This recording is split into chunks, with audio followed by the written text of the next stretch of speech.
मैं हूं आपके साथ आस्था कौशिक। इस खास बुलेटिन में आपका स्वागत है। चांद पर कामयाबी के बाद आज इसरो ने मिशन आदित्य L1 को लॉन्च कर दिया है। श्रीहरिकोटा से इसकी लॉन्चिंग हुई है। PSLV के माध्यम से इसे लॉन्च किया गया। अब से 4 महीने बाद ये अपने टारगेट पर पहुंचेगा। पूरी खबर विस्तार से बताएंगे।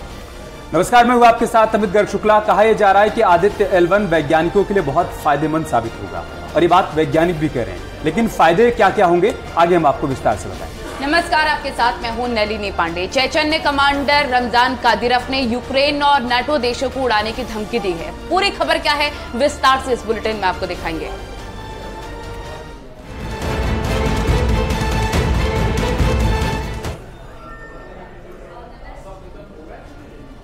तो चांद के बाद अब सूर्य की बारी है। श्रीहरिकोटा से आज 11:50 पर आदित्य L1 मिशन को लॉन्च कर दिया गया। अब से 4 महीने बाद यह अपने टारगेट पर पहुंचेगा।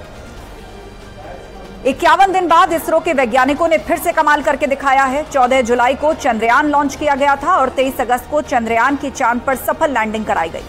अब 1480 किलोग्राम वजन वाला अंतरिक्ष यान सूर्य की कक्षा में कदम रखने के लिए चल पड़ा है। आदित्य L1 अपने साथ 7 पेलोड लेकर गया है, जिसमें 4 पेलोड सूर्य पर नजर रखेंगे। इसरो का इस साल का यह 7वां मिशन है। आदित्य L1 को सूर्य की कक्षा में पहुंचने में 128 दिन का वक्त लगेगा।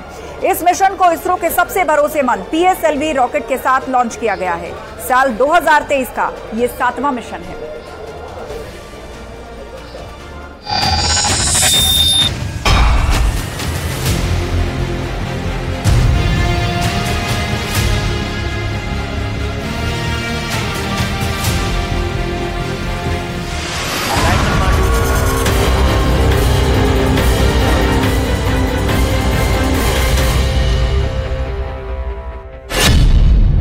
दिन में अंतरिक्ष में दूसरी उड़ान।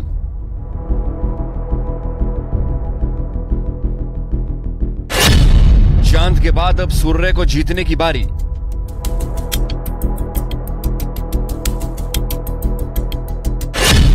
सूर्य पर भी दिखेगा हिंदुस्तान का दम। भारत तेजी से स्पेस पावर बनता जा रहा है। चंद्रमा पर फतह पाने के बाद अब बारी सूर्य पर तिरंगा लहराने की है। इसरो वैज्ञानिकों ने इसके लिए कड़ी मेहनत की है। वैज्ञानिक अब तक सूरज का अध्ययन धरती से और लोअर सैटेलाइट ऑर्बिट से करते आए हैं और अब उनकी पहुंच सीधे सूरज तक होगी।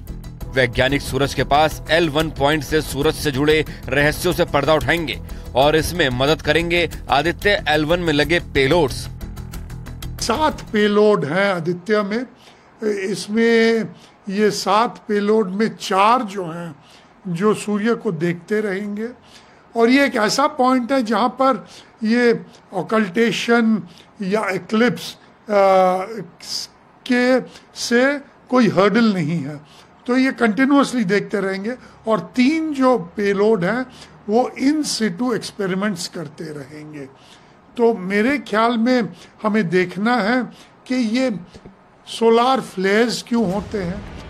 मिशन आदित्य L1 सूरज के रहस्यों को जानने में बड़ी मदद करने जा रहा है। इससे स्पेस के मौसम के बारे में भी जानकारी मिलेगी। वैज्ञानिकों को पूरा भरोसा है कि ये मिशन सूरज के उन रहस्यों से पर्दा उठाएगा जिससे अब तक सभी अनजान हैं। ये आदित्य मिशन को L1 पॉइंट पे रखेंगे, जहां से हम 5 साल तक सीधे सूर्य का निरीक्षण कर सकते हैं। सूर्य में होने वाले अलग अलग जो वहाँ पे परिवर्तन हो रहे हैं, यहाँ पे जो फिनोमिना घट रही है, जब वहाँ पे जो प्रोसेसेस हो रही है, उसका अध्ययन करें, जिससे कि हमको स्पेस वेदर के बारे में पता लगे। खासकर इस मिशन की सफलता से भारत उन गिने चुने देशों में शामिल हो जाएगा जिन्होंने अब तक सूरज पर मिशन भेजे हैं। इस सूर्य मिशन से कई फायदे होने जा रहे हैं। सैटेलाइट और स्पेसक्राफ्ट को अनजान खतरों से बचाने में मदद मिलेगी। सौर खतरा आने से पहले ही उसकी सूचना मिल जाएगी। गैलेक्सी के तारों की सटीक जानकारी मिल सकेगी। इसके साथ ही सौर ऊर्जा की ताकत का पता चल सकेगा और धरती पर आने वाले तूफान की जानकारी भी मिल पाएगी। आदित्य L1 मिशन आंधियों और चुंबकीय क्षेत्र का अध्ययन करेगा। इसके साथ ही सूर्य के बाहरी परत का अध्ययन किया जाएगा। अंतरिक्ष में मौसम की जानकारी मिल सकेगी। फोटोस्फीयर और क्रोमोस्फीयर की जानकारी मिलेगी। और आदित्य L1 मिशन ये सारी जानकारी धरती से 15 लाख किलोमीटर दूर L1 पॉइंट से जुटाएगा और इन सब में उसमें लगे पेलोड्स की भी बड़ी भूमिका होने वाली है।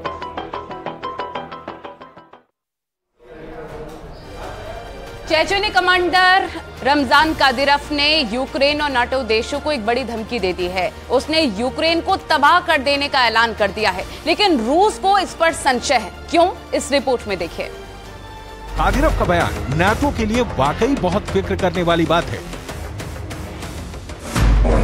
Я уверен, 100% мы победим. Мы на Украине закончим и дальше пойдем в те страны, где оскорбляли Дон, оскорбляют священный Коран Дон.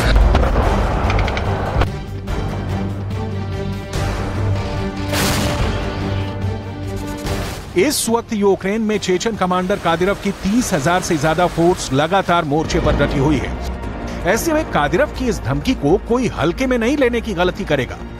कादिरफ ये कह चुका है कि वो यूक्रेन को पूरी तरह से खत्म करना चाहता है और चाहे इसके लिए परमाणु बम से हमला क्यों ना करना पड़े, वो पुतिन का हर ऑर्डर मानेगा। कादिरफ ने कहा है कि उससे ज्यादा पुतिन का कोई वफादार हो ही नहीं सकता और वो पुतिन पर हमेशा जान कुर्बान करने के लिए तैयार है।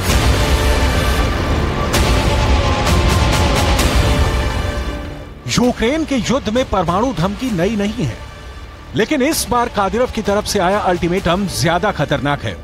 वो इसलिए क्योंकि पुतिन ने ज़पोरिज़िया के फ्रंट की जिम्मेदारी कादिरफ को दी हुई है और ये बात ध्यान देने वाली है कि ज़पोरिज़िया में यूक्रेन का सबसे बड़ा न्यूक्लियर प्लांट है, जो यूक्रेन युद्ध के बीच चल रहे गोलों की वजह से हादसे का किसी भी वक्त शिकार बन सकता है। कादिरफ ने कहा है कि वो अपने लड़ाकों के साथ मिलकर ऐसी तबाही मचाएगा जिससे पूरी दुनिया कांप जाए और फिर कभी नाटो रूस की तरफ आंख उठाकर देखने की हिम्मत भी ना करे। कादिरफ परमाणु बम चलाने की भी बात कर रहा है। कादिरफ नाटो पर हमले के लिए खुद को तैयार बता रहा है। कादिरफ इस वक्त खुद को प्रिगोजिन से भी बड़ा वफादार बताना चाहता है।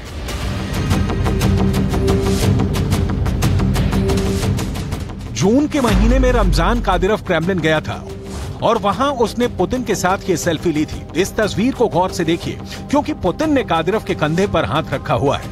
बस यही भरोसा मिलने के बाद कादिरफ और खूंखार हो गया और पुतिन ने उसे ज़पोरिज़िया पर फुल कंट्रोल का जिम्मा सौंप दिया। दरअसल यूक्रेन का युद्ध इतना पेचीदा हो गया है कि अच्छे अच्छे गुलाम बगावत करने को तैयार हो गए हैं। यही वैगनर चीफ प्रिगोजिन के साथ हुआ और अब ऐसा ही खतरा कादिरफ से भी हो सकता है। ये पुतिन के विरोधी साफ साफ बोल रहे हैं कि यूक्रेन के युद्ध को बहाना बनाकर कादिरफ भी तोप और गोलों की बरसात के बीच बगावत कर सकता है। वैसे भी कादिरफ ने एक बड़ी मुसीबत मोल ले ली है। कादिरफ ने अपने टेलीग्राम चैनल में प्रिगोजिन के साथ ये तस्वीरें पोस्ट करके कहा है कि प्रिगोजिन उसका लंबे समय से दोस्त था और उसकी मौत रूस के लिए बहुत बड़ा झटका है। इस तस्वीर में कादिरफ और प्रिगोजिन को हंसते हुए देखा जा सकता है। इस बीच वैगनर चीफ प्रिगोजिन का एक वीडियो वायरल हो रहा है। इस वीडियो में प्रिगोजिन बता रहा है कि वो बिल्कुल ठीक है और उसकी मौत नहीं हुई है। Обсуждающих, жив я или нет, как у меня дела. Сейчас выходные, вторая половина августа 23 года. Нахожусь в Африке, поэтому любители обсуждения моей ликвидации, интимной жизни, заработков там или еще чего-нибудь, собственно говоря, все в порядке. इस वीडियो को लेकर बड़ा शक ये भी है कि ये भी अफ्रीका में बनाया गया है और ये उसकी मौत से 3 दिन पहले की रिकॉर्डिंग है। वैसे भी रूस प्रिगोजिन की मौत की पुष्टि कर चुका है। देखा जाए तो वैगनर ने बखमूत में बहुत खतरनाक युद्ध लड़ा, लेकिन जब वैगनर ने बगावत की तो कादिरफ के चेचन लड़ाकों को ही बखमूत में तैनात किया गया। कादिरफ ने भी कहा कि वैगनर चीफ प्रिगोजिन ने बगावत करके राष्ट्रद्रोह का काम किया है, लेकिन अब उसने जो तस्वीर पोस्ट की है उसने वैगनर चीफ के साथ दोस्ती बताकर एक तरह से पुतिन के मन में भी शक डाल दिया है और यही वजह है कि कादिरफ को लेकर सवाल खड़े हो रहे हैं।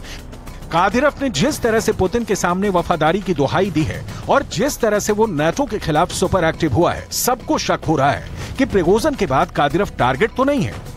प्रिगोजिन ने जो बगावत की, कादिरफ तो वैसी बगावत नहीं करेगा, क्योंकि कादिरफ के पास तो वैगनर से भी बड़ी फोर्स है और वो ज्यादा खतरनाक भी है।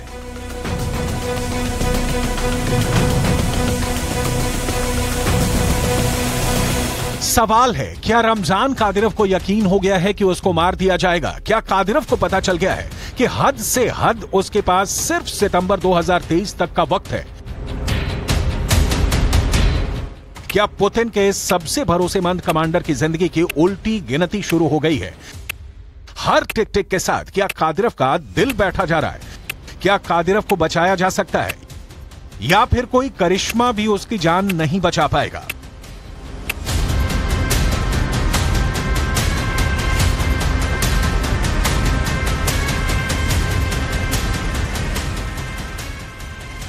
रमजान कादिरव बहुत ही खूंखार जनरल माना जाता है, लेकिन इस वक्त कादिरव पर बहुत खतरनाक और काले बादल मंडरा रहे हैं।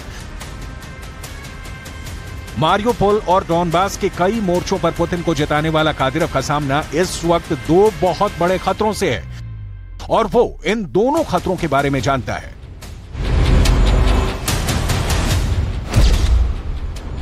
कादिरव बता चुका है कि यूरोप की खुफिया एजेंसियां अब यूक्रेन की स्पेशल सर्विस के साथ मिलकर उसकी हत्या करना चाहती हैं।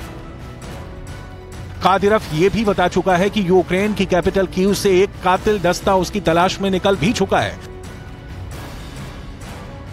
जो कादिरव की लोकेशन ट्रेस करके उसे मारने में बिल्कुल देर नहीं लगाएगा। इसके बाद से कादिरव ने अपनी सुरक्षा बढ़वा ली है। कादिरव की लोकेशन सीक्रेट रखी जा रही है। कादिरव से अब सिर्फ उसके टॉप कमांडर ही मिल सकते हैं, क्योंकि कादिरव अब अपने सिवा सबको शक की निगाह से देख रहा है। कादिरव पुतिन के लिए बहुत अहम कमांडर है। यूक्रेन में भीषण से भीषण लड़ाई के बीच कादिरव ने हमेशा पुतिन को बड़ी से बड़ी मुश्किल से निकाला है। जब यूक्रेन में लाशों के पहाड़ तैयार हो चुके हैं, बखमूत और खेरसोन का ऐसा मोर्चा जहां दोनों तरफ के सैनिक जान की भीख मांग रहे हैं, तब भी कादिरव और उसके चेचन लड़ाकों का हौसला नहीं डगमगाया। जब बखमूत में वैगनर कमजोर पड़ा तो कादिरव मदद के लिए सामने आया। अब बखमूत पूरी तरह पुतिन के कब्जे में है, ऐसा रूस की फौज दावा कर रही है, लेकिन अब टारगेट पर कादिरव है और कादिरव को कुछ हुआ तो यूक्रेन के युद्ध में बहुत बड़ा उलटफेर हो जाएगा।